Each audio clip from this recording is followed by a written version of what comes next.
recording this, it is a little after 8 p.m. Eastern on Thursday, May 16th. A special Detroit City Sportscast edition of City Make Spence.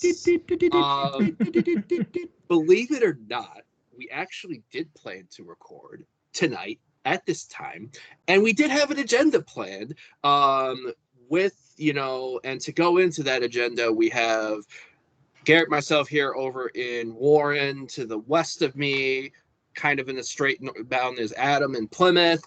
And then to the north of us, I think kind of in between Plymouth and Warren, is like in Flint. So it kind of forms like a rocket shape, which is great because the man behind it, the namesake of Make City Make Sense, just brings the fire like a heat daddy would.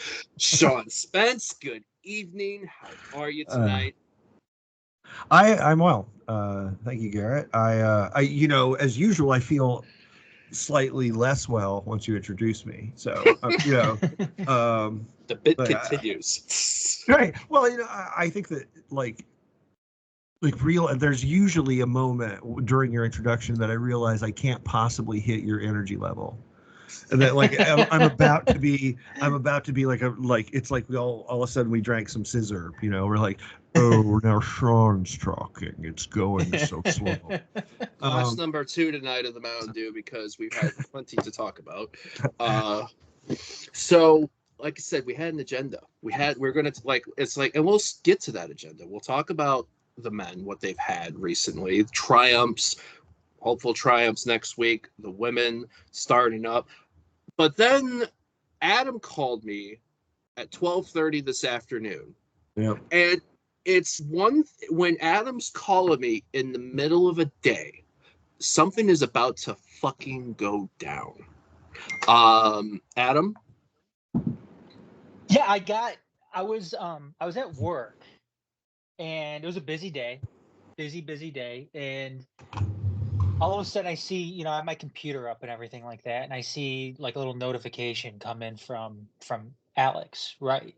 And it's an email, and I thought it was like some Pride Raiser stuff, because we're kind of going back and forth with Pride Raiser. Obviously, Pride Raiser has started already. Make sure you get your donations in. Right. NPS.prideraiser.org. Or sorry, your pledges in. And I thought it was something to do with that. So I went, I looked, and Alex was letting us know that Cranes Detroit is about ready to leak an announcement that Detroit City FC was the group behind that purchased the Southwest Detroit Hospital location to build a new soccer-specific stadium for the team. And yeah, this was something that I think everybody in the Detroit City FC realm was somewhat expecting. I know obviously there's people who are, more connected and than others, but that's kind of what the rumor has been these past few months, is that Detroit City FC is going to build a new stadium. When is it going to happen? Where is it going to be? And yeah, it finally happened today. Finally, we were made aware of the plans and the location, kind of on the border, straddling Mexican Town, Corktown, kitty corner from the Michigan Central train station, which is June 6th. which is finally being resurrected from the dead. And massive day for Detroit City. It's been a massive 2 weeks for Detroit City. I personally speaking, my opinion, I think it's been the biggest 2 weeks in club history. But that's how everything went down for me today. And then I immediately called Garret because one, I knew we were doing this tonight, and two, I needed to kind of let loose a little bit, because every person that I work with doesn't know who Detroit City FC is. Right. Really. So I'm about to go, and then when Adam calls me in this moment, I'm dialed in because I'm working from home tomorrow to get my car work done. And immediately, like, I have a one-on-one shortly after with my immediate boss, who's now for her she's been going to Detroit City matches since 2022. Her and her partner are first-year season ticket holders. They've gotten the bug. Work is starting to get the bug because some people have been going more and more. So now I'm like, fuck. So that was what we briefly talked about in our one-on-one, was this details goes like heads up, incoming. Because Adam, you talked about it. The secret has been, and I wouldn't say it was like the most well-known, everybody knew about it secret. I think you could extrapolate the cues here and there. And for me personally, working in the event industry, we're involved to an extent with what's going on at MCS and also like the light, and also with the draft and everything like that. You see cranes, you see something's up, and you see like, okay, this hits everything I think that the club is looking for and what they want to do in the build. Then they cancel the owners meeting. And it's like, and they canceled the owner meeting prior to the announcement, right? Right.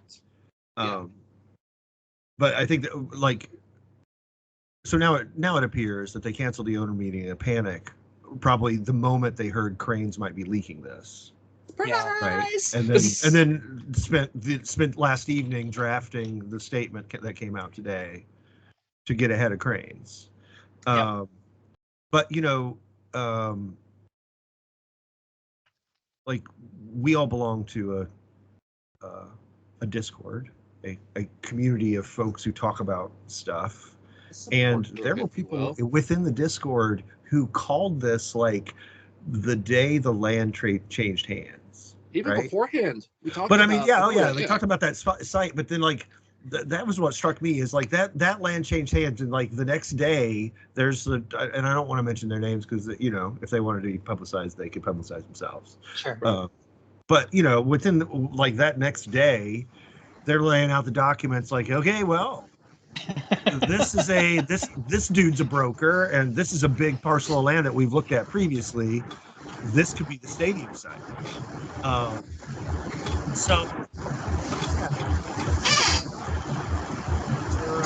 Is there a band or perhaps a roving washing machine? I know, I hear that too. I think it's the background. I got some people with loud ass speakers blowing around my place, like driving around. I think it's faded. So it's doing the noise cancellation to just like make it static. Yeah, so like, I think we'd rather hear not like us banging on everybody's car than the static, but whatever, it's fine. But go ahead, say what you're saying though again, Spence, because I think you're kind of outlining how no secret is safe really with City supporters. Right. I mean, there were supporters who were right on this. So I mean, I was at work at 12:30 when everybody started messaging each other and going, "Shit, holy fuck, oh god, oh my god." I was I work in a Domino's. I run a Domino's, so I was cranking out lunch pizzas. Like I didn't have any time to dig into this. And by the time I got off work, a lot of things had been sussed out, and a lot of the angles had already been. So I think that it maybe be appropriate to kind of like acknowledge that those folks exist and say that we're going to kind of steal some of their work and talk about the things they said in there. I just want to be upfront about the fact that I'm not as well versed in what goes on in these land deals and things like that as other people within our supporters organization. And, same with me. Yeah, so I'm leaning heavily on their expertise. Yep, and I got the Cranes article up as well as the Detroit City's announcement. So the one thing to open up in the article, long vacant property that was the Southwest Detroit Hospital on the corner on Michigan and 20th Avenue in 48216 zip code. Some say Corktown, some say Mexican Town, some say Crossroads. So it's right in that area where you're going out of the one into the other. And it is the idea is the goal is, what, as Em said, the goal to have it up and ready to go for the start of the 2027 season. And it's a source on the matter expected to see a 14,000 capacity. So right away, the site itself, the position sort of betwixt Corktown and Mexican Town. Like, if you wanted to talk about two communities you've wanted to draw supporters from, you're right adjacent to, like, you know, there are people that are going to walk to the stadium or have a short bike ride. It's also on a major thoroughfare, which is a big deal when you are becoming a de facto regional club, which City are, right? They, you know, the footprint of people coming to matches is people driving 90 minutes. Is no big deal anymore. That happens a lot.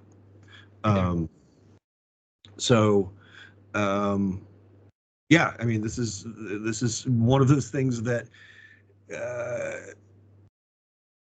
is a huge leap forward for the club. Will represent a sea change in their revenue expectations. And, you know, the devil is very much in the details about how we pay for all this. We know this project is in excess of $75 million because it falls under this community, the CBO, the community, was it business? Yeah, let me have it up here. But that means, you know, it has to, like, there's certain marks it has to meet once it's above that threshold, and we've been told that it is. So there's going to be a lengthy community board process, which I expect the supporters groups will get involved in. The main concern for a lot of the old school supporters, if I can speak for, you know, old people who is the prospect of taking public money to build a private good. And it looks here like they're doing they're certainly not, you know, diving in there and getting their snout in the trough, you know. There's so-called brownfield funds that are basically meant to help redevelop, you know, brownfields, places that are blighted in some way, or represent a massive sort of reconstruction project just to kind of get back to square one and start building. And those funds are intended to kind of offset some of those expenses. So I think we are going to get that stuff. And there's mention of like tax abatements in the CBO conversation. So I'm certain a large construction project like this will have some sort of tax abatement structure. Yeah, the statement I'm seeing in Cranes is the process that development projects totaling $75 million or more receiving $1 million or more in property tax abatements or $1 million or more in city land they have to engage with a neighborhood advisory council to establish community benefits. Those can include things like jobs, local hiring, environmental protections, land use programs, and local small business and resident inclusion. This is from Kirk Pino's article on Cranes. So I'm just going to kind of jump ahead here. I know this is more of a general public podcast, but I want to say that if you want to be a person who's a Detroit City supporter and you want to kind of represent that authenticity that has always been the core of the experience, if you're in the area and you can be involved in this process of educating the community as to our the way we want to do things and the way that City wants to, you know, like sit down and throw roots out and like try to bring everybody to the party. Like, I think we're gonna crush it in those phases of the thing. And that's, I was gonna say, Sean, that is so incredibly important right now too, because like I mentioned too at the top of the show, this has been, in my opinion, like I said, one of the biggest if that the biggest week in Detroit City history. Right. But you're going to continue to hear about what this could potentially mean moving forward. And you're going to hear a lot of people continue to talk about MLS and getting, is this a precursor to MLS, which I don't even think that I know this stadium doesn't even meet PLS for Division No, One in this country. honestly, And I think I think that's kind of pointed. 14,000 is just below, right? Just below. I think I think 15,000 is right. the threshold, maybe even a little bit more. I'm not for certain on that, but I know it's below what the current PLS standards are, set forth by US Soccer. And I know that's going to be a big question probably moving forward. Obviously, there's a lot of nuance that goes into that. But it is so important right now, and like you were just, and I think it kind of alluding to there, Sean, is educating people on the club and what this club represents, and hopefully what this stadium is going to represent, what we all hope this stadium hopefully represents, for Detroit City, the community, right, and so on and so forth. Yeah.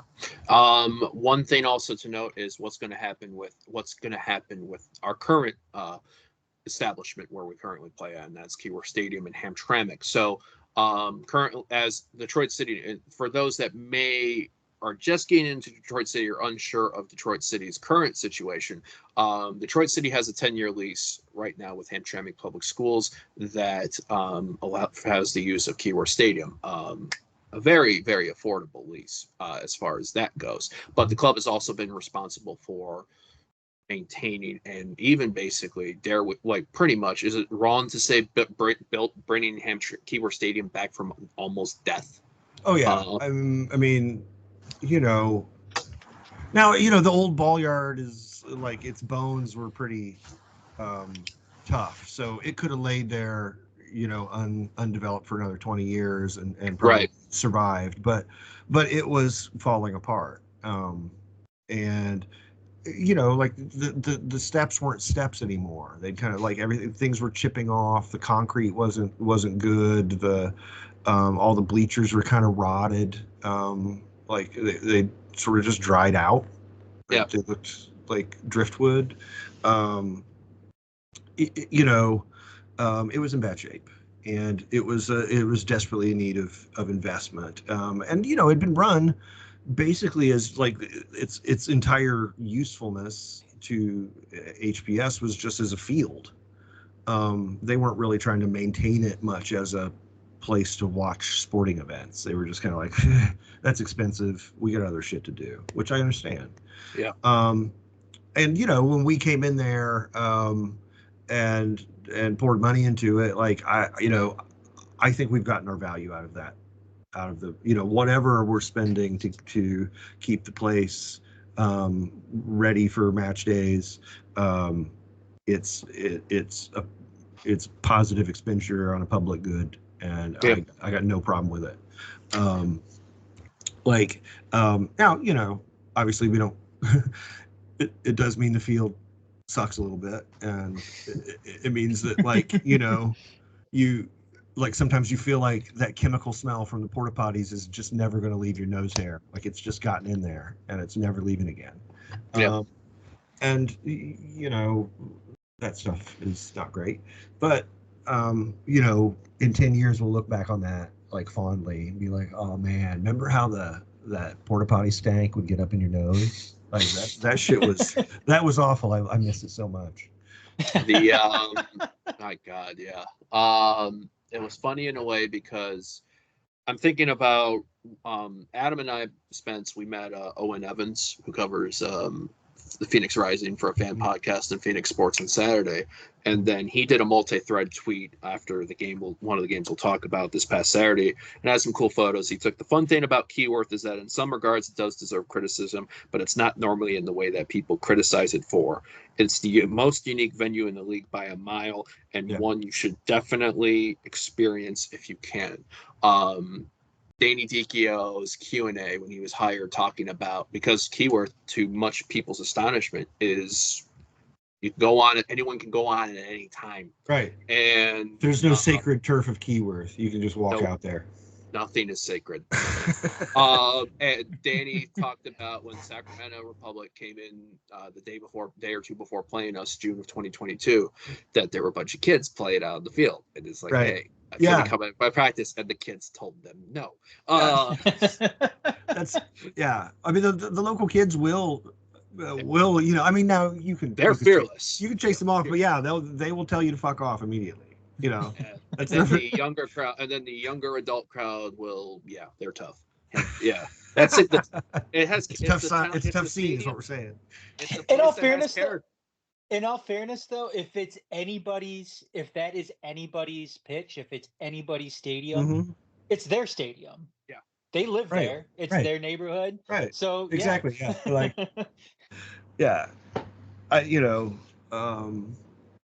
I think it's telling that, like, you can't call the cops on kids at Keyworth. No. You can't say there's kids on the turf at Keyworth. The Hamtramck police are like, what? Of course there are. So anyway, I don't know. What I was basically saying, because they were talking about the lease for Keyworth, is the 10-year lease was set to expire at the end of September 2025, per the article per Cranes.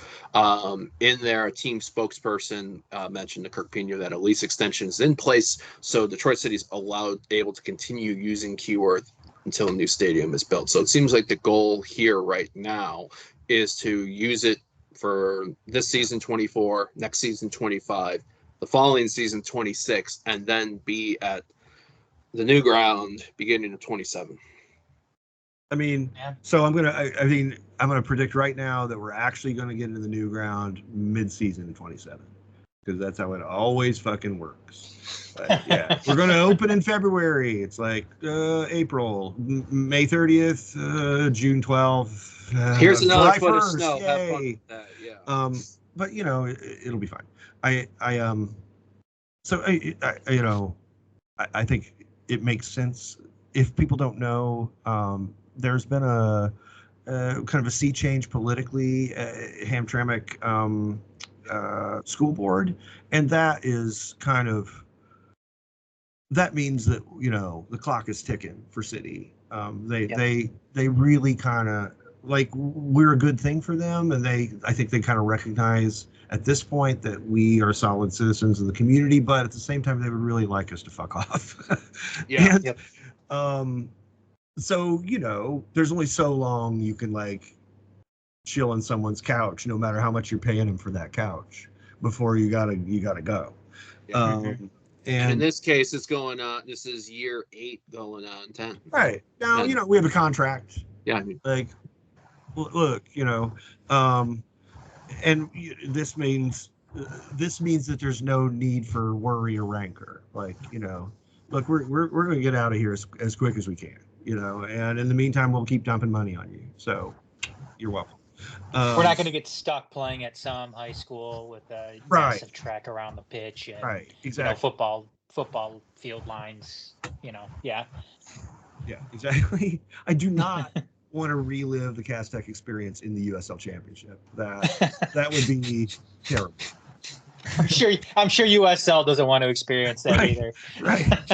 They're like, let's keep that shit in the past. It's anyway. I think, should we move on? We got to talk about the biggest win in Detroit City, history. I'll add a closing statement to topic 1, because I thought about this briefly on the ride home. Garret thought about this. Yeah, this is Garrett's thoughts and reflections. As a kid, my first sporting experiences were in the 48216 zip code, going to Tiger Stadium. From ages 7 to 11, when I was young and not understanding geography, just riding in a fucking car with neighborly family and taking in the moments, parking by what I think is St. Peter's Episcopal Church in the parking lot there, and you walk and you have a cop on horseback in Michigan and Trumbull. And fast forward 10, 13 years, my job, which is my current stint, we were in Corktown when I was hired. and going in 2012 to my first interview and driving by what was Tiger Stadium at Michigan and Trumbull, before what is now built, a Corktown that is transformed itself in ways beyond what it was even in the 90s. And working in that community for a few years and still frequently make Shane's for watching football. Or even when we went to what is now the Corner Ballpark to watch our women beat Corktown AFC in 2021. To now finally have this and have a stadium built here.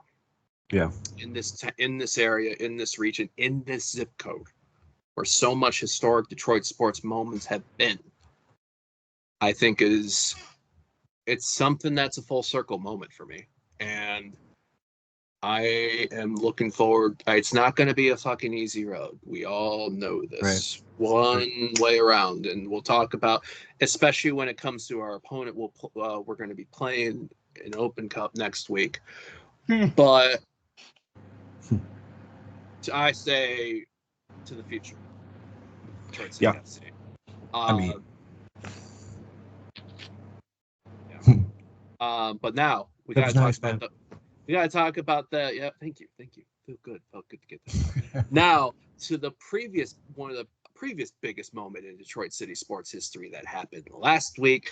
John Glazer appeared. Oh no, I'm sorry. That was okay. Shit.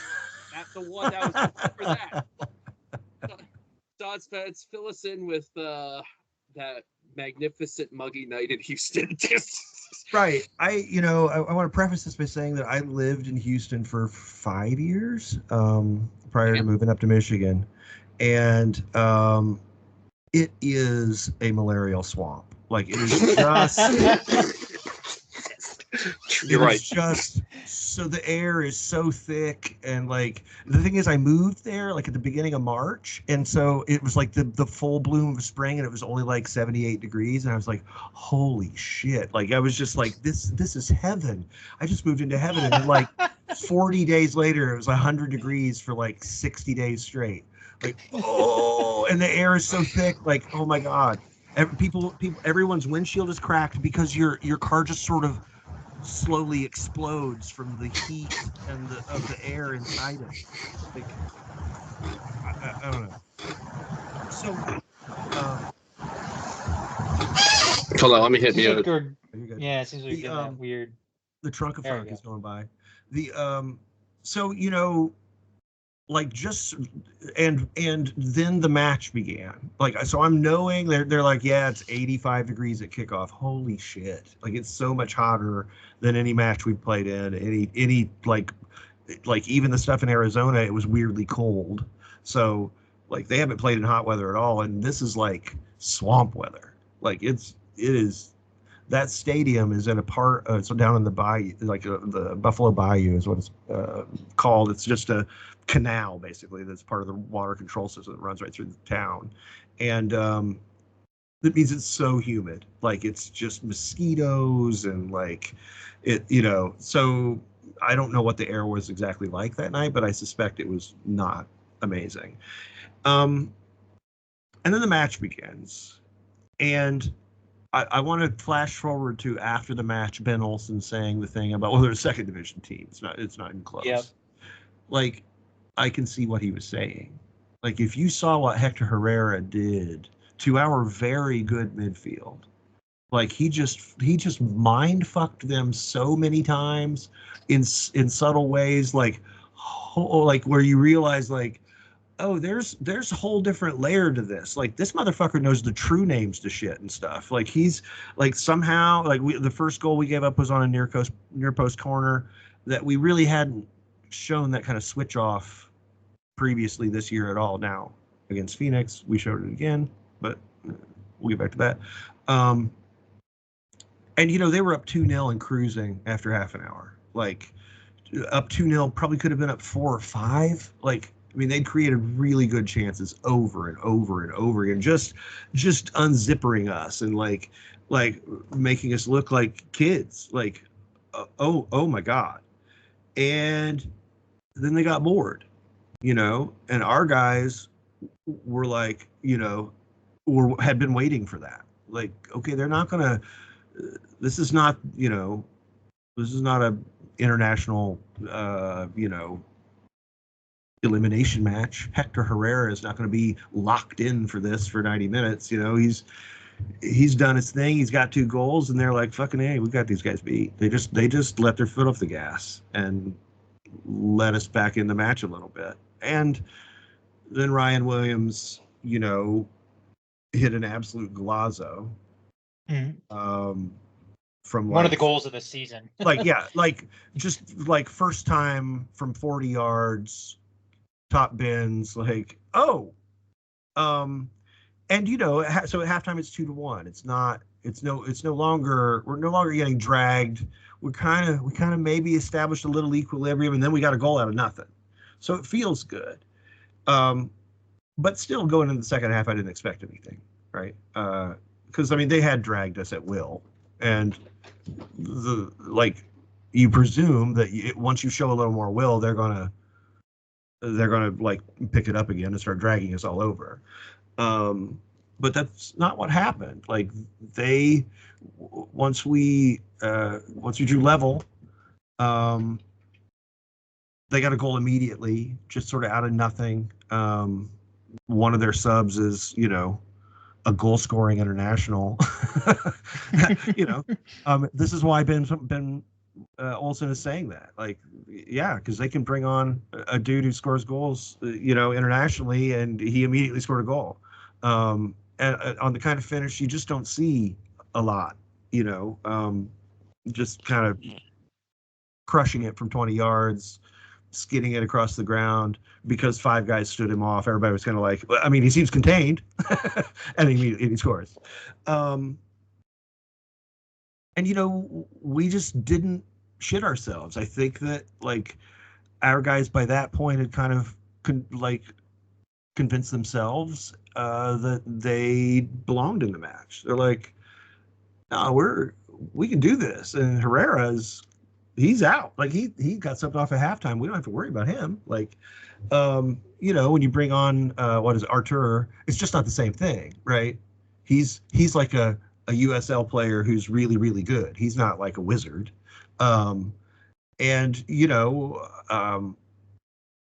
We started to kind of establish parity in the match, and I really felt like we were as likely as not to get a winner in extra time, but everyone was exhausted, and so nothing really happened. It was a whole lot of try hard nonsense, and we went to penalties. It wasn't looking good for us. The third penalty that our third or fourth was the one that was Saldana. I think it was the third because Ben was third. He missed right after that. Saldana, got his hands on the ball, and it spun kind of out of his grasp, and questionably over the line, but called over the line. And then immediately Ben Gax on his penalty, just kind of hits a tame, fairly easily savable shot, and it's looking bad. They get a big miss, and it goes through to the keepers, and you just expect that it's about to go back to the top of the, we're gonna start over, top of the order. It's like baseball. Okay, well, now we've got an established order. We know the order everybody's gonna go in, and we'll see how it goes the second time through. Except their guy couldn't, absolutely choked, and hit a sky ball that is, landed 18 rows up, and similar to an Astros home run against the Tigers later on that weekend at Comerica Park. I'll take your word for it. And then Saldana, his I described his penalty as an assassin's comfort. He really there's a kind of penalty that is among keepers, the kind they talk about hating, which is where it's down sort of near your feet, but not at your feet. So you can't handle it with your feet, and you can't dive because you dive past it. So you have to somehow actually just bend at the waist and get down there. And that's exactly where Saldana put his penalty. It was like, I know there's a spot you don't want this to be. And he stuck it right there. And, you know, pandemonium. I mean, they were the defending champions. It feels like a Football Manager save thing. Like, you know, I've had this happen a lot in my imaginary life. So to have it actually happening here in Meat Space is really weird. But it is. And, you know, and then like the John Glazer thing, it's the kind of thing that I would make up, you know, in like a story about Detroit City. Like, yeah, it went viral, you know. Sean Spence fan fiction is coming to coming to life. It is very weird. Manifestation, yes. If my patrons can go back and read all the shit, all the fake like Football Manager stuff I wrote during the pandemic, where I was just like, I'm just gonna write every day Football Manager shit, and you'll see similar themes in there. Except the final of the U.S. Open Cup won't be in Honolulu, which is where the final of the big cup that City were in that story wound up being. All I know is, you know, kind of fast forwarding to Indy 11 a little bit here too. It's going to be wild hosting Club America at Keyworth as kind of like one of the big Keyworth send-offs here when we're playing in the Champions Cup, because that's where we go, right? When we win. Yes. When we win the Open Cup, we go to the Champions Cup. I mean, although MLS you know what'll happen is MLS will change the rules to say, unless you're not in MLS, top division side that wins gets to go. Like, but that's to say, I mean, continuing with this it's going to be soon, soon to be fan nonfiction. When we win the Champions Cup, and then we go to the Club World Cup. Yeah, the Club World Cup, and we're playing. I don't know. We spent like 6 weeks in Brunei one summer. It's all within grasp now, Sean. Right, exactly. We can smell it now. Exactly. We can smell it like we can smell those Keyworth porta potties. We could be playing Danny Espeleta's old team in Costa Rica potentially. You never know. You were talking about the Ben Olsen comment, and while I thought it was a bit, you know, up front, I do want to name some of the stats from that Houston-Detroit game. Ball possession 64-36 in Houston. Houston outshot us 30-9 in total shots. However, only 8 of theirs was on target out of 30 compared to our 4 out of 9. Was their keeper taking those shots? And you know, like these are cup set stats. This is what every cup set looks like. 6 passes completed. Right. They 89% passing. I mean, we were not contesting possession through large stretches of the match. You know, that's the thing that Houston, you know, like, because I don't doubt that they scouted us by watching a couple matches, but I doubt very seriously that they dug into the bones of this team to figure out like what the mentality's like. But what they don't understand is that this team was built around the idea of just being able to rest in defense. Like, we are going to be so good mentally in that like, you know, backed up low block that you're going to start wanting to like just for the match to be fucking over rather than have to solve this. Like, that's the feeling that people have traditionally gotten against Detroit City. It's just like, God damn it, let's do something.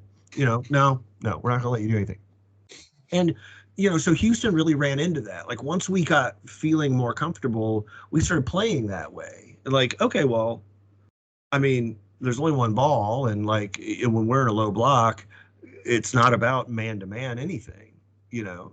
And now that Herrera's off the field and can't fold time and read minds, like we're golden. Like, let's do this.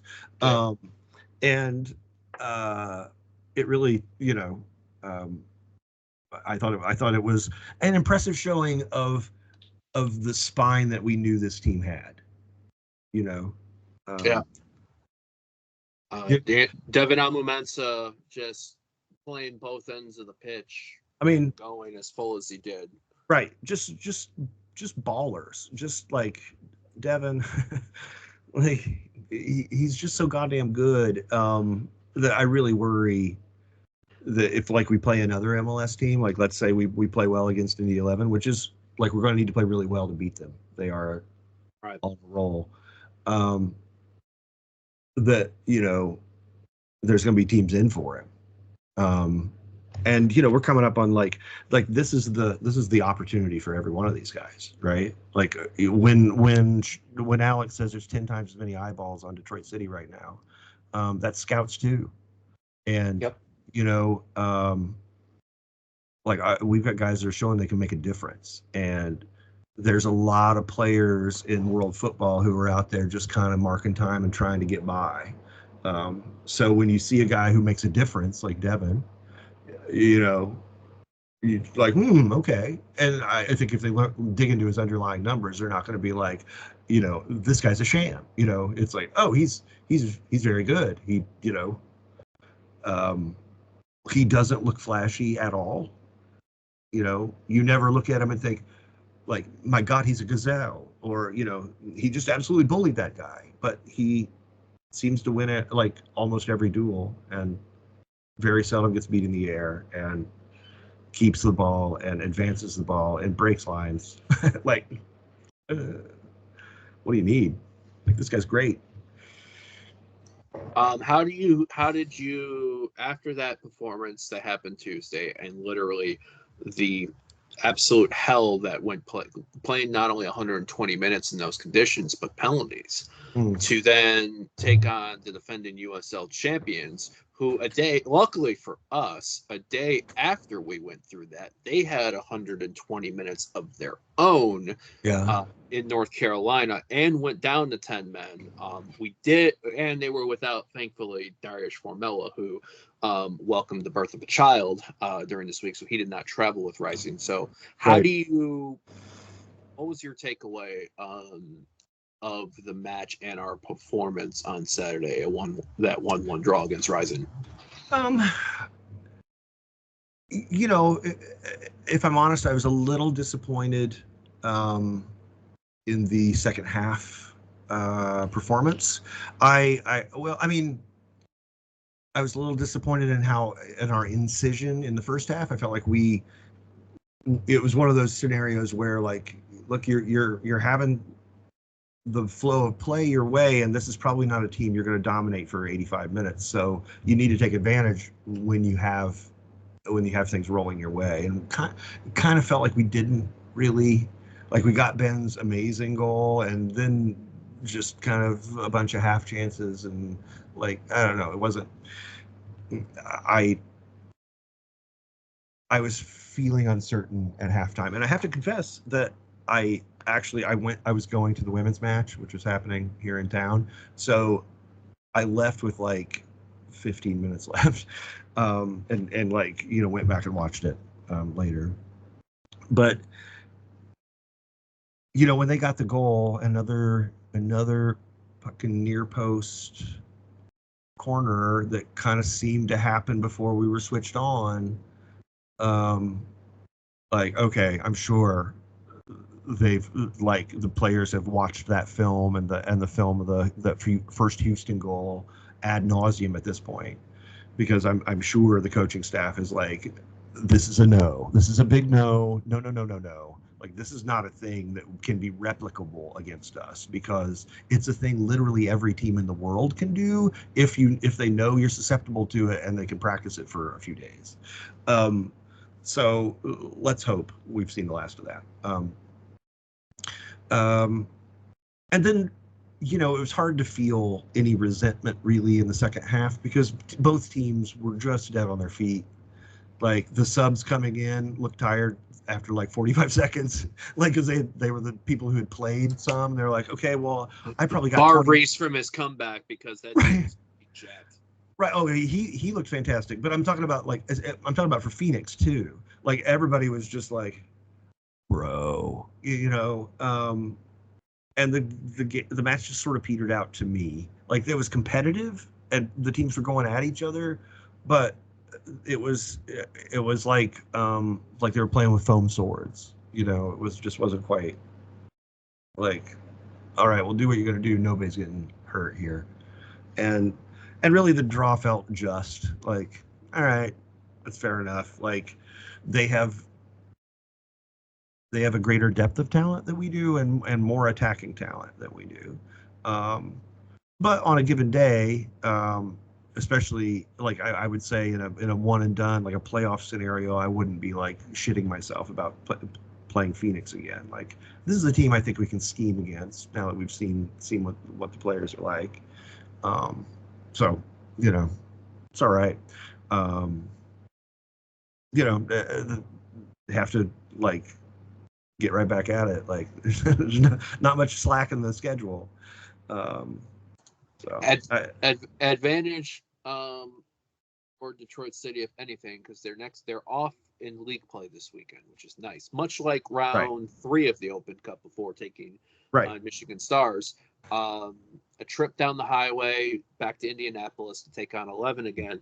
An 11 team who we just played one time, and this will be Indy's 3rd match in about 10 days by the time they play us, or 2 weeks technically, because actually I take that back. That might be their 4th match, because they played the day after we did an Open Cup. Then they took on Miami on Sunday. Right. They play Hartford Athletic this weekend and then host us on Wednesday. Second time both teams have played this year. Detroit City came from behind and won 2-1 on Easter weekend. Do you feel like, Sean, this would be more of the same of what we've seen? Do you think 11's gotten a bit better since then? Especially 11's playing better football than they were, and we don't have Elvis now. Now, you know, that was a match where we were disappointed in the first half. It was, you know, and then we like dominated the second half and won 2-1. But like after the second goal, it was kind of felt like if we really wanted a third goal, we could really go for it. But we're going to just kind of stay neutral. We're good with winning. City dominated that second half, but that was a team that had Elvis Amo.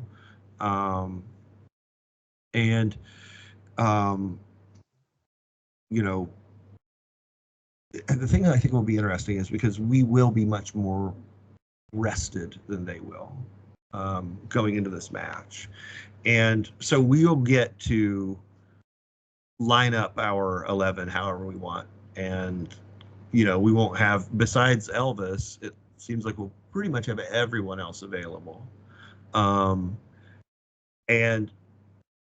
you know, I don't think they're going to have that luxury at all. Since they're playing a match the prior weekend, we're going to have a snapshot of their latest tactic and know how many, you know, players that have minutes on their legs going into that match. And so we're going to be able to scheme against them in a way that they're going to have a hard time doing against us. So I think there's a lot of built-in advantages there. The disadvantages are that Indy are on a roll.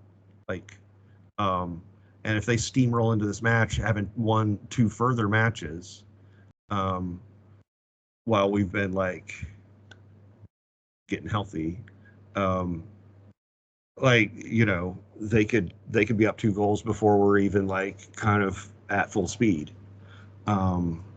So, you know, I don't have a strong feeling one way or the other how this is going to go. I think it's entirely possible that I think it's like the bell curve is situated with the 50, like with an even draw that goes all the way to penalties at the center point. Like, you know, it's not more likely that City will control it or Indy 11.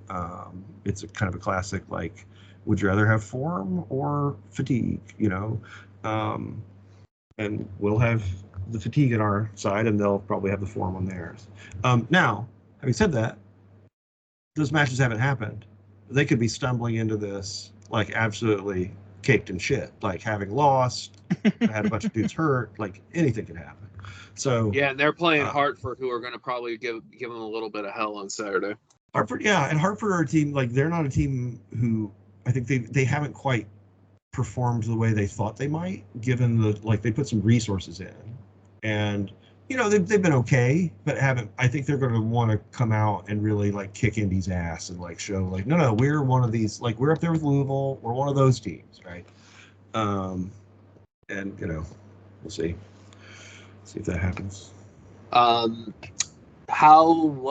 much fire do you think is going to be? Because this is, I think, going to be the first matchup between City and Indy 11, where it's not so much on, like, it's always been, I think, on the field stuff to me, because it's like, I've always thought personally, like, Indy doesn't have the heat to me like Pittsburgh or Louisville, but things have happened since the last time we played them. Right. Well, and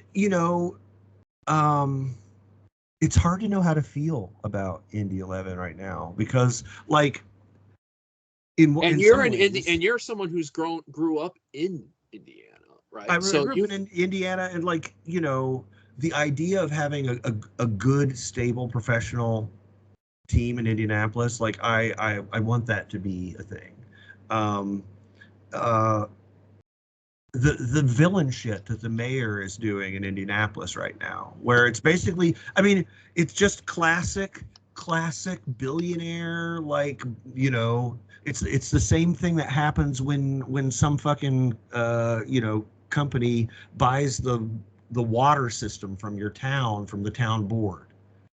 They just kind of like, fuck all this like process. I'm just going to go personally to somebody who can fuck this up for me, and I'm going to get them to fuck it up for me.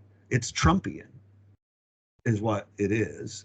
And it's this kind of progress of transactional, personal, neo-feudal politics. It sucks.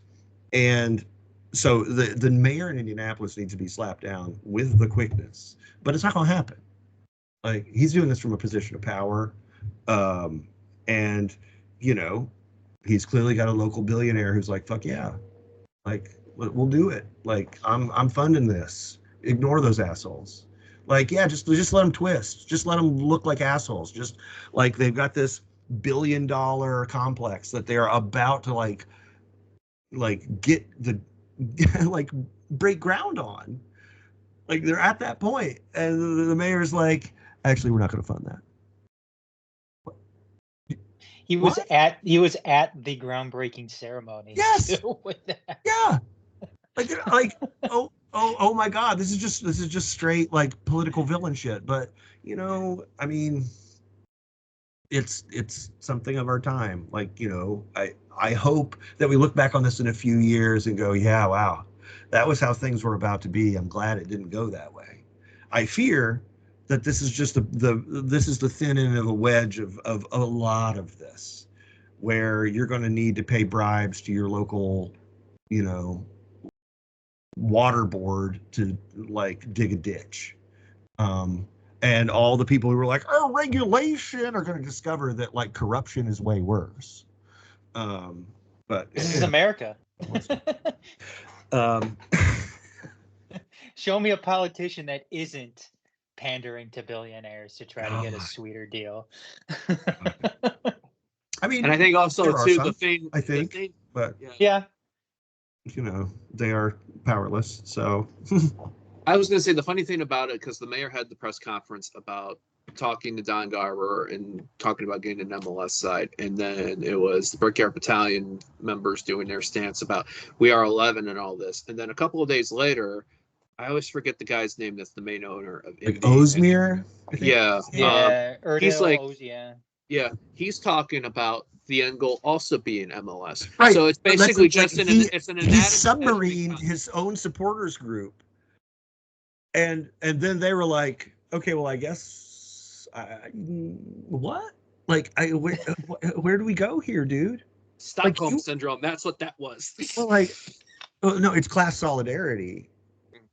Yeah. It's just like, well, I mean, the billionaires are probably right. Okay.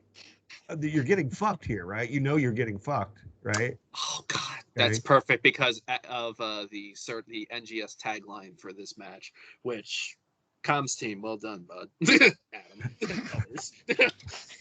Adam. So yeah, it's a complicated situation wherein the people that we care about are, about to get ground beneath the boot heel. It's just another lesson in what it means to be a community in the United States today.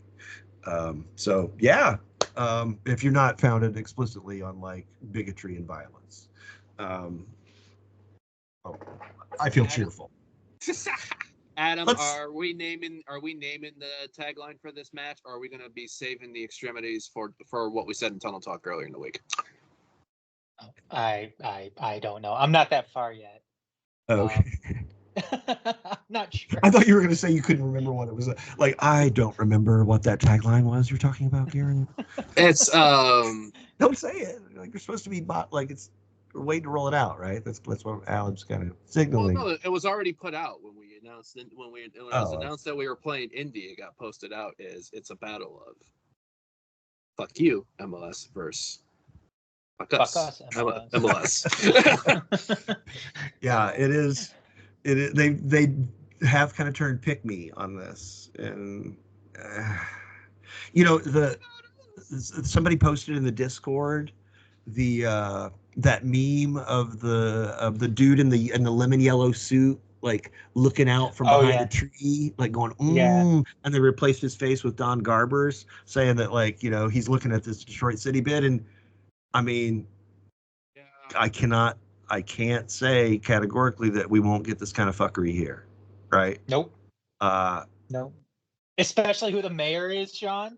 The mayor is the brother of the owner of the Michigan Bucks, who we spent the early years of our clubdom, like telling to fuck off and making sort of the local enemy. It kind of lessened, I think, once they wandered off to Flint and build a base up there. But in the early years, fuck the Bucks. Like we kept running into them. The U.S. Open Cup, we find like they. That was my the first mayor's Open brother Cup, at one point gave an interview that kind of indicated he thought the idea of catering to fans at all was just sort of dumb. Like it's not something we're going to do.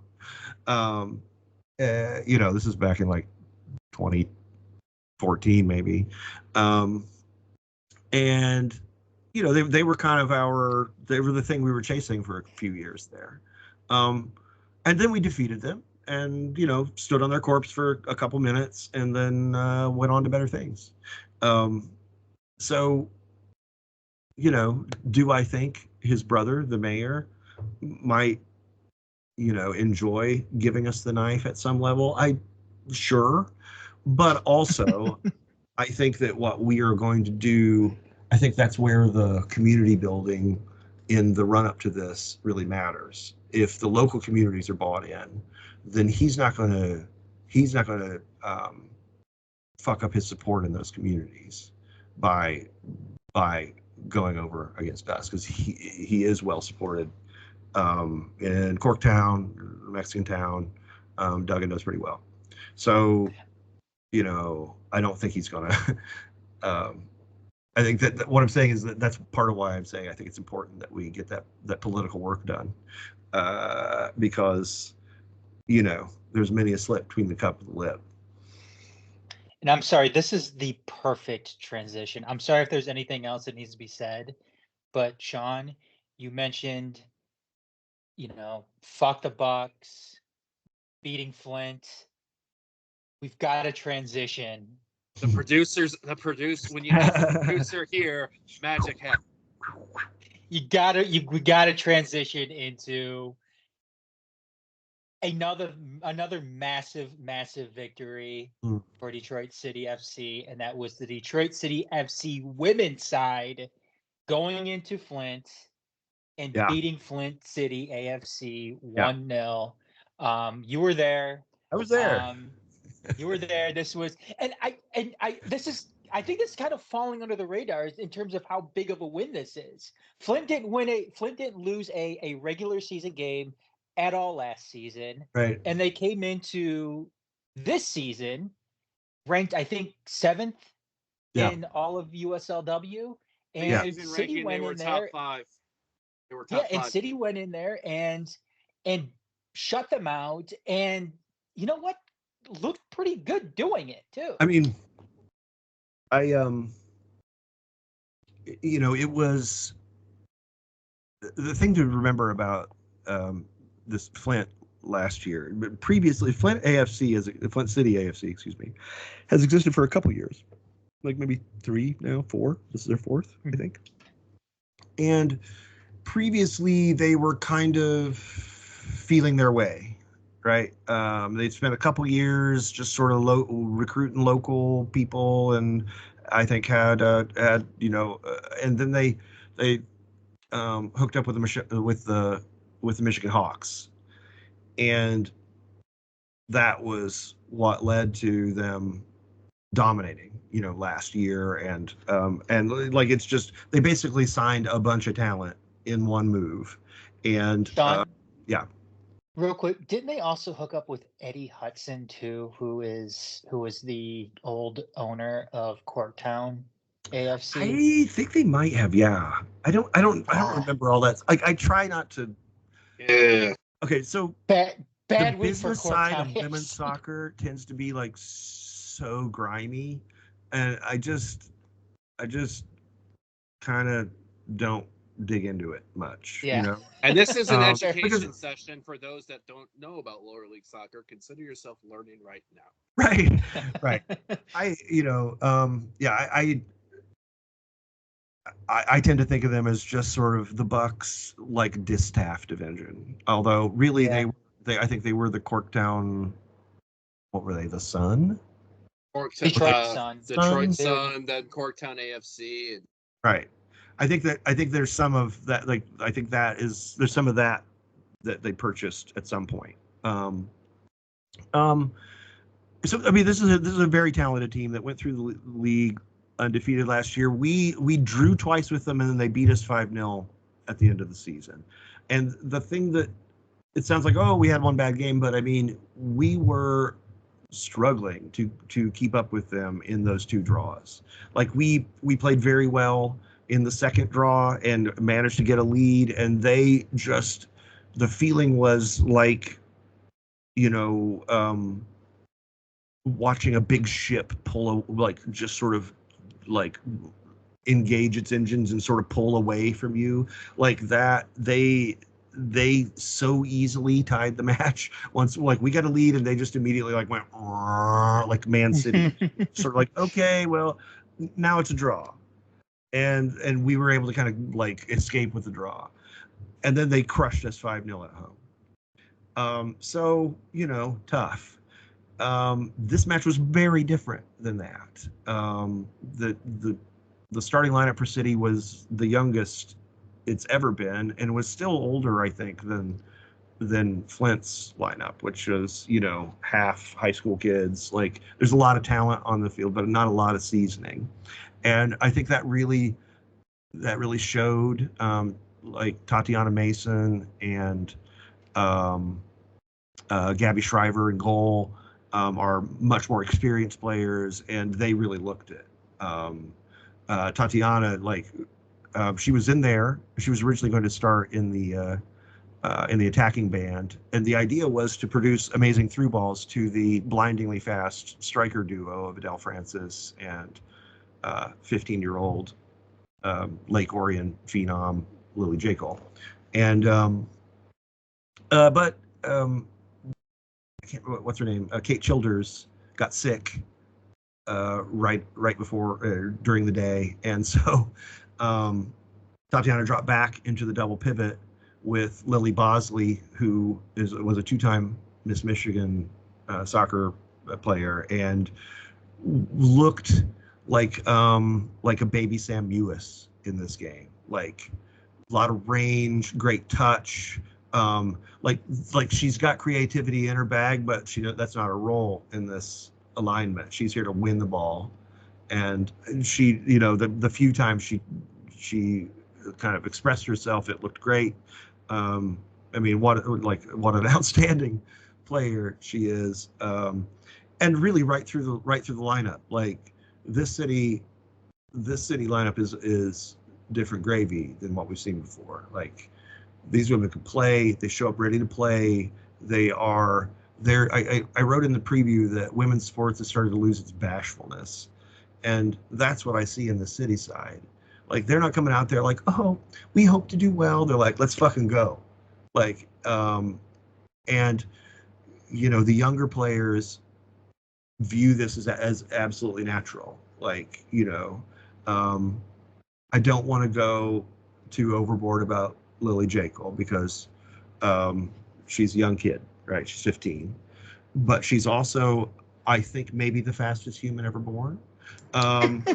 So fast. So fast. Okay, not really, but she is incredibly fast. And, like seeing her as a 14-year-old, she looked quick, but like I would watch her devastate teams at the youth level and be like, wow, okay, like for her age, she's super quick, but against adults, not so much.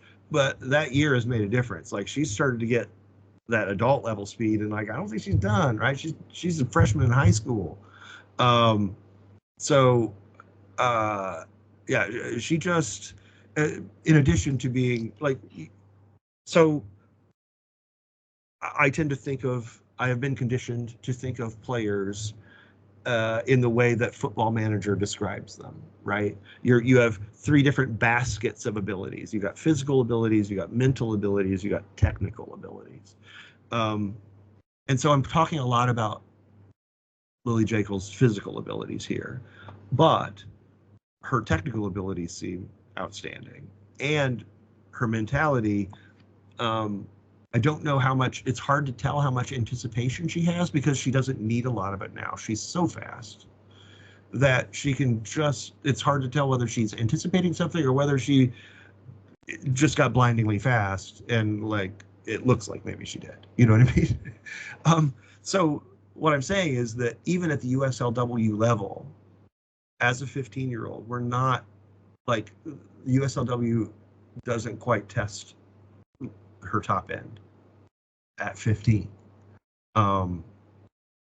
Like at this point, if you wanted to target someone to be the first player signed for a Super League team in 2027, you would target Lily Jekyll of Lake Orion, Michigan, because goddamn, she's gonna play for somebody. This team is incredibly exciting after one game. Shout out to the Michigan Soccer Network for their coverage. I thought going back and rewatching the stream, I thought their coverage was really great.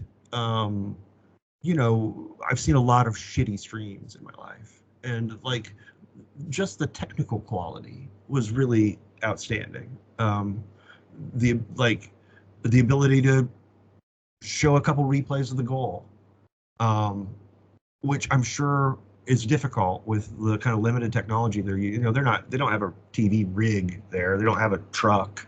It's like, one dude with a camera and one dude with like an iPad, who's editing in real time, and probably the producer.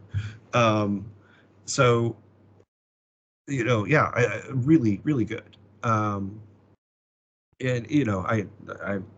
wouldn't say that lightly because, like I say, I'm traumatized by the streams I've seen. Man, we've seen some streams.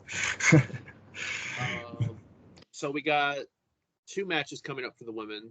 Right. We got Flint City coming back to Keyworth for the city's home opener Saturday night, 7 p.m. We had a game that we were supposed to be playing Michiana Lions in South Bend this 1 week from today, Thursday, May 23rd.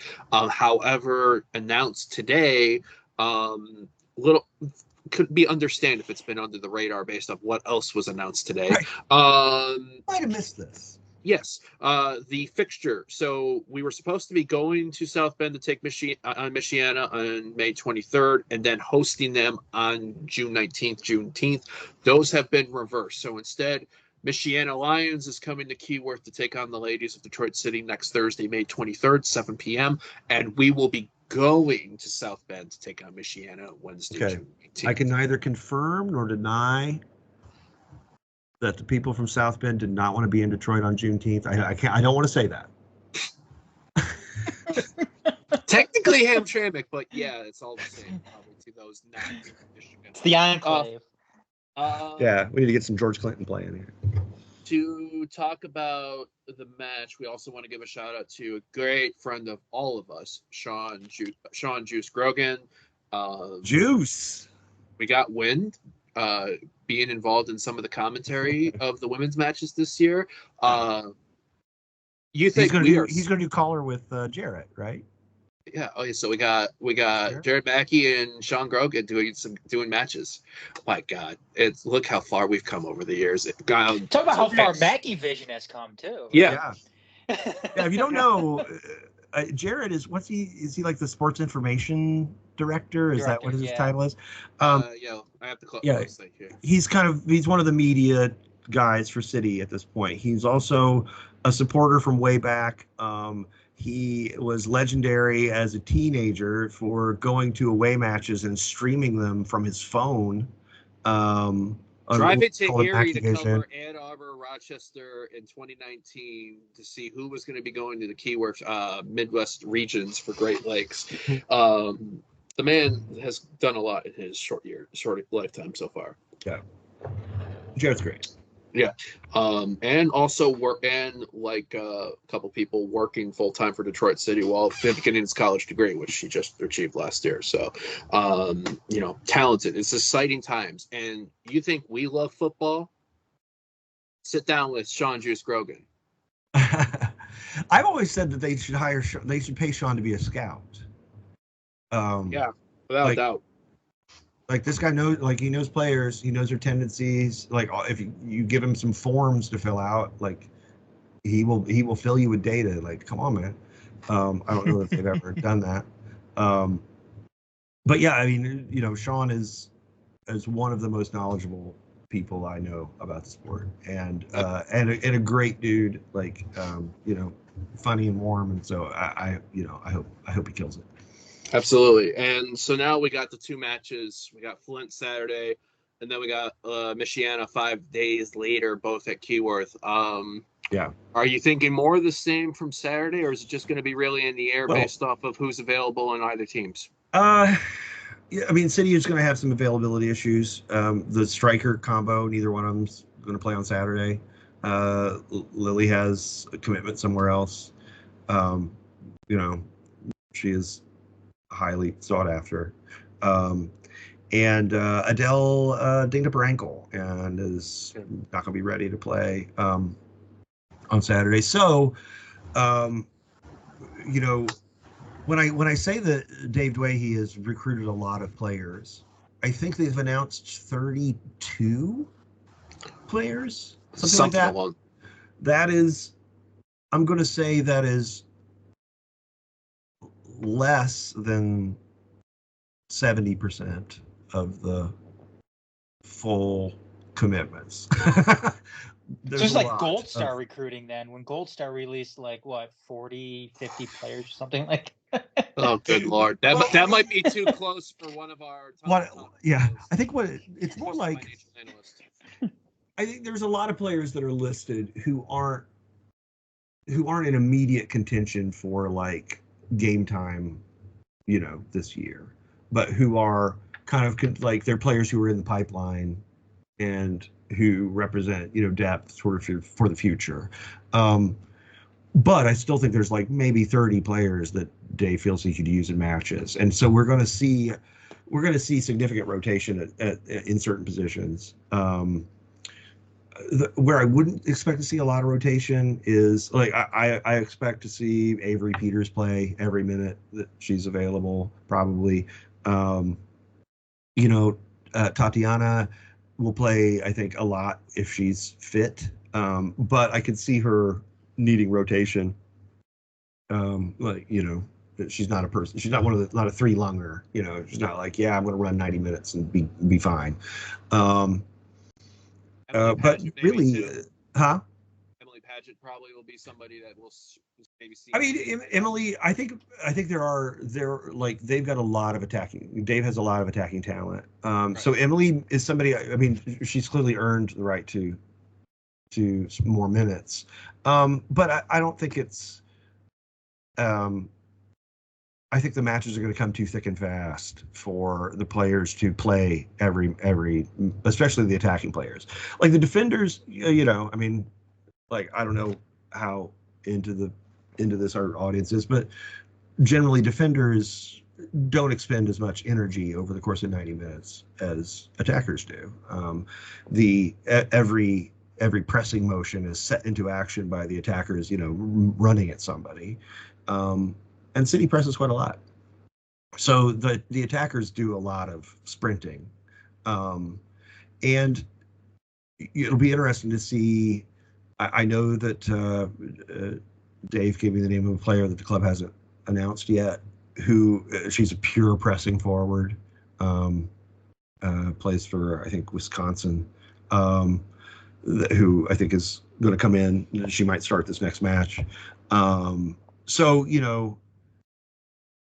it'll be interesting to see who shows up and tries to be a hero on Saturday. I do expect Flint to come at this pretty seriously. But I don't know, like, looking at their roster, I don't see like there's a big spine of experienced players that they can call in to, like if City looked defensively rough,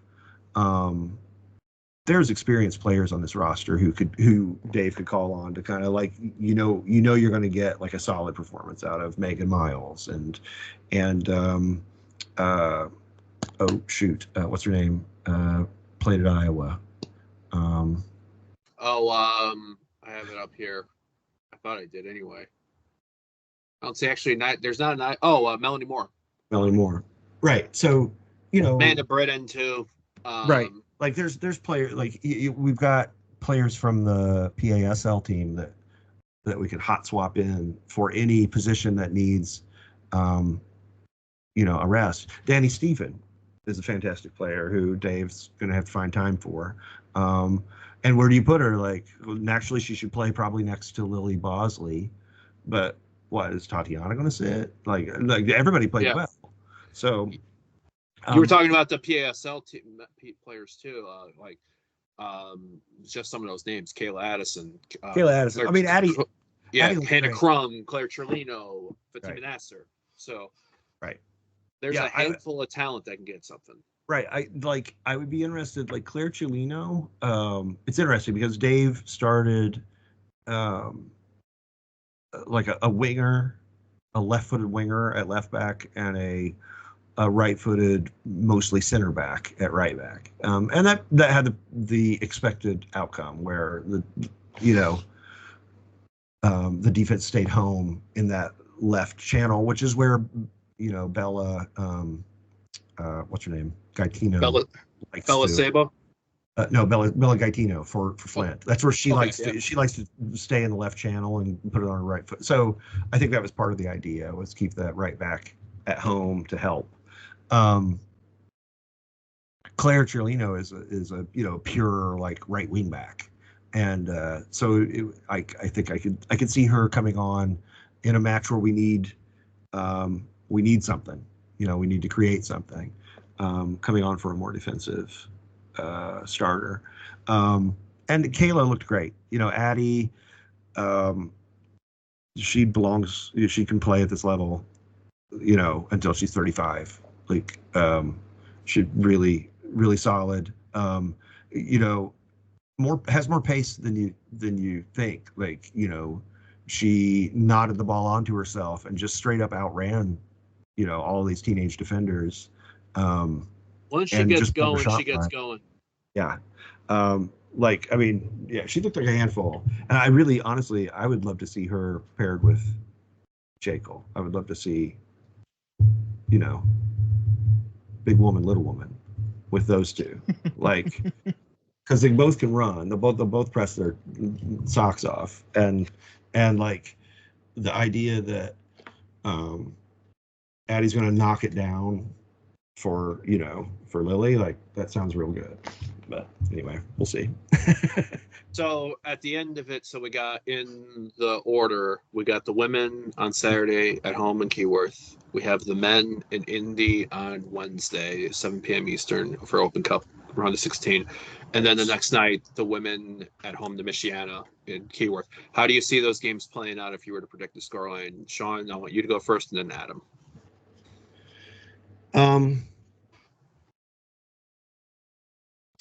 I think City the women draw 1-1 with Flint City at home. I think the men beat Indy 11 2-0 on the road. Yeah. Thank God. I think that the women, I don't know much about Michiana. I think they. Nobody does, Sean. They haven't played yet. 4-0 City. Oh, yes. Shit. I think they this is their first match, and they're going to get like our first team squad that's like played 2 matches against Flint. Like they're going to be ready to like they're going to be like a thresher. It's going to be nice. Michiana actually opened they play. Well, shit. They play. There goes my theory, Garrett. Well, they're playing Kalamazoo. I mean, Kalamazoo wasn't bad last year. You know, all these teams have players that can play a little bit. The thing I'm hoping is that our talent has taken a jump to where a team like Kalamazoo is going to struggle to just keep with us, right? Or last year it was kind of a tussle and they seemed to get advantage over us, and but it was always very close. And I'm hoping that we're kind of just going to go and give them the ope as we go past them. Where are we at scoreline on here? So, Adam, what about you, bud? I'm gonna go 2-1 City against Flint Saturday. I'm gonna go 1-0 against Indy 11 Wednesday night, and then I have no idea what Michiana is or anything like that. What would you say, Sean? 4-0? I said 4-0. I mean, like, I'm gonna go 5. I'm gonna go 5-0. Yeah, I could City. top that. Oh, God. I can name that song. Lily scoring a brace. Lily scoring a brace against Michiana. She's probably not even gonna play Thursday night because it's still. It's Cannon Cup. It's Cannon Cup. And she's 15 too. It's a school night, right? Yeah, right. She's a freshman in high school, man. It's Thursday night. And summer vacation hasn't started yet. So, but what the fuck ever. Lily scoring a brace Thursday night against Michiana. What did you say for Flint? Did you go draw also? Or did No, I said 2-1. I said 2-1. 2-1 City. Okay. 2-1 City. So 2-1 Detroit City. Oh yeah, right. Got it. To be absolutely certain. I'm gonna go repeat 1-0 to Detroit City on Saturday. Because I also think it's early in the season. Rhythm is needing to be set, especially when you have in and out matches, squad people coming in and out. Yeah. But Detroit City gets the job done. I ain't gonna predict the goal score because I need to see the lineup and all that stuff. Wednesday. Hannah Crum. That's your goal. Okay. Hannah Crum had 11 goals in the PSL season this past year. So I'm just like guessing. Yeah, so I know that stat. I know that PSL stat because I remember looking at it. Detroit City goes to the quarterfinals in US Open Cup. 1-0 win. It's going to be gritty. Who gets the goal? If I were to guess who gets the goal, James Murphy time, baby. Oh, okay. It's one of those pivots has got to get something. Although I do wonder, we rolled the 3-5-2, 5-3-2 hybrid shape against Phoenix against Houston in the Open Cup. Although Indies lately they played a 4 in the back against us in March. They seem to lately go to a 3 at the back with wingbacks, and their service seems to be on the left-hand side. Yeah. So I wonder if this is a great Matt Sheldon game to you just have him because Matt Sheldon is deceptively fast. To shut down there, we'll see. City go on to the quarterfinals, 1-0 grind fest, and Carlos Saldana will continue to be in goal because I think he is Danny Dicchio's cup goalie for this. I mean, yeah, it's working out great. Like, why fuck with cup keeper? 3-0. Detroit City. Oh, come on. Because 5-4-3. Yeah, I'm not going to go 6 yet. If we go 6, that's great. We're cursing these poor women. I said, hey, Adam, you know this. I predicted us to finally not only beat Midwest United last year, but we were going to do the double. You know who beat Midwest United and us didn't? Cleveland. That was their one win last year. Mm-hmm. So I'm still traumatized by that. I'm not going 6 games. Dwayne, he's gonna listen to this and tell his team not to listen to this. Yeah, he's gonna be like, whatever you do. Side note, there are also, 3 fucking idiots that I want you to just ignore. side And they're all note, gonna be like shocked, like, wow, Dave, you never talked this way. Dave Leahy's also a Manchester United supporter and will be pissed off at me that Crystal Palace beat him 4-0 10 days ago. So yeah, he'll still be mad at me on there. Hey, well, I that's had no David's idea own. that he was a United supporter. I knew And that's that his because own he was fault. tending. That's his own fault. He was tending bar at City Clubhouse on a Saturday when they were losing to Leicester. So that's how I knew. So we've talked about that enough. We've covered a whole lot of gamut today on whole scales, especially planned and unplanned today. It's covered. Yeah. So Sean Spence, where can all the folks find you and your fantastic work that you do? I am at Shield Chafing on all social media, which is SCYLD SCEAFING. Slow this down and spell it for yourself. Maybe Adam creates a graphic eventually. We'll see what happens. Yeah, and then I write and publish Words About Shapes on Patreon. It's patreon.com/wordsaboutshapes, which, gives me the title. It just allows me to write about anything. And of course, that means I choose to write almost exclusively about Detroit City football. Adam, yourself, and all the ways that they could check out the Majors Detroit and content. TMSNX Adam on Twitter, TFSNX Detroit on Twitter, Detroit.themajorsports.com on the web, the Majors TV or youtube.com/the Majors TV on YouTube. Also, like I said prior, make sure you get those pledges in for Pride Raiser, ngs.prideraiser.org. Help out the Ruth Ellis Center and all the great work that they do for the LGBTQ plus community here in Detroit and surrounding communities. Like I said, get those pledges in. Right. Sorry, when you talk about an organization that puts all of the money that you give them directly into like resources for kids in the community, like that's Ruth Ellis Center is that. Like there's no like executive bloat, somebody in custom shoes out there like huckstering fundraisers. Their entire focus is on making a community for these kids to survive in. Absolutely. 110%. Yep. Pride Raiser currently at $549.69 is currently the pledge total per goal so far as in there, and it's only going to go up from here.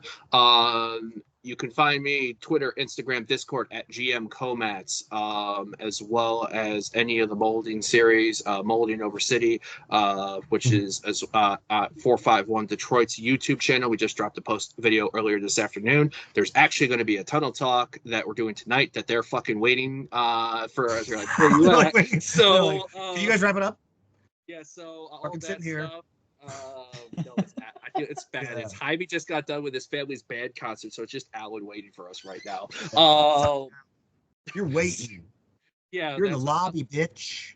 That's what happens when you're about to win 4 titles in a row in the Premier League, and they say that, and they try everything else a Farmers League. But yeah, fuck Man City. Like all of the legal delays are kind of running out for Man City. Like they are going to have to account for these breaches of the rules at some point.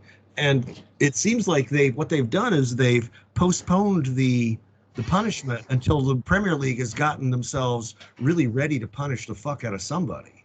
Mm-hmm. Which, I hope it doesn't go bad for them. He said. Yeah. Sean, I've got all sorts of pain as an Arsenal supporter having to deal with Man City last year and then again this year. Yeah. I mean, I am fond of Liverpool, and so I feel that pain as well. Yeah, I don't get to experience this all yet in England. Things are looking up in the land house. But I got to try Frankfurt a joke. But yeah, that said, what? I just like Sean just with that outburst, that laugh right there when you said Frankfurt. Last Detroit City Sportscast is surprise hits on that. It's just been fucking fun. You never know what's going to come next. Maybe we're going to drop another recording at the end of this week with whatever announcements happen. Probably not. We're slim. See y'all at Keyworth on Saturday for Detroit City Women taking on Flint City Bucks. For Adam and Plymouth, even though we're going to be seeing each other again on Zoom in the next couple of minutes, Sean Spence, brother from another mother, in Flint, Garret here. Good night. Up the fucking city. See ya.